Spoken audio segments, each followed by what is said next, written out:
Լավ, լրեմ, որը չի ընդիմադիր։ Բան Մանուկյանը այս ընդիմադիր լավյոնից տալես մարդիկ տեսել են։ Ախր ակնհայտ է, որ այս մարդիկ տեսել են, այն ինչ իրանք ուզեցել են տեսնել։ Այս մարդկանց տեսածը ու լուսաբանածը ակնհայտ է, թե ինչ պետք է լինի։ Բայց դրա համար է, որ երբ որ 2010-2017 թվականներին տարեկան միջին սպանությունների թիվը միջինում տարեկան եղել է 52, վերջին 5 տարում այդ թիվը միջինում 50 է, բայց այս մարդկանց լուսաբանածը նենց է, որ սպանությունների թիվը տարեկան 100 անգամ աճել է։ Ակնհայտ է, որ տենց պետք է լինի, ժողովուրդ ջան, որովհետև ակնհայտ է, որ օլիգարխիկ կոնկրետ մի հատ կլան, կոնկրետ սպասարկող, կոնկրետ քաղաքական կենտրոնի զրկվել է Հայաստանում իշխանությունից, ու այդ ամբողջ իրակուտակածը եւ ամեն ինչը պաշտպանելու համար այսքան լրատվական կա ընդդիմադիր։ Մեծ լրատվականները որտեղից են ֆինանսավորում, որպեսզի ցույց տան, Չէ, ուրեմն դուրս եկեք միացնեղից, եթե ձեզ թվում է, թե դուք կարաք այստեղ հանձնաժողովի նիստի մասնակցեք, այքեց բան։ Հա կարանք ձեզ լիքը բան ասենք, թե ձեզ մենակ Աղվան Վարդյանը կարա հրապարակի շենքում բան ասի։ Պարոն Մանուկյան, ուրեմն դուք ձեր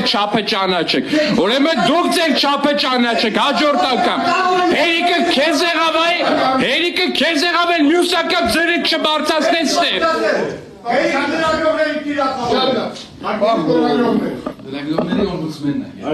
Լրագրողների չէ, ընդդիմադիր լրագրողների, ում որ ծառայում են նաև կներեք արտահայտությանս համար պաստուպի տալու։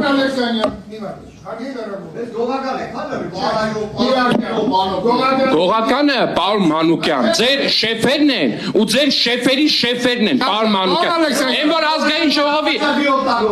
են որ ազգային ժողովի ամբիոնից պարեկների աշխատավարձից 5 տարի սարքել եք, մեկը հենց դուք, պարոն Մանուկյան, թիրախավորման թեմա, պարեկները 300,000 են ստանում, կներեք էլի, եկեք աշխատենք գուցե, այս վեճը դռնից ենք հոմ, մենք անդադ կարանք անենք, լրագրողները տեսեք ինչան շատ են բոլորը, սենսացիային մանգալ եկանք, բարով եկեք էլ, հիմա սենսացիաները վերացավ, շարունակում ենք աշխատանքը, տիկին նախարար, ձեր բացահայտման համար բավականին մեծ դաշտ բացվեց, դուք պետք է ուսումնասիրեք 300-ի տվյալները կտան մեր գործընկերները, եւ եթե դա չի համապատասխանում, հայտարարությամբ հանդես կգաք, պարոն Ալեքսեյևյան, կրքերը մի հատ,